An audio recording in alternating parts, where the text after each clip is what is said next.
కోసం నేనెంతగానో చూస్తూనే ఉన్నాను ఇన్నాళ్ళుగా.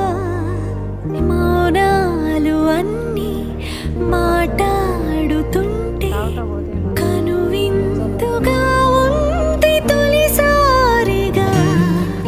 అపురూపమేగా నాకీ క్షణాలు, దాచేసుకుంటాను జ్ఞాపకాలు.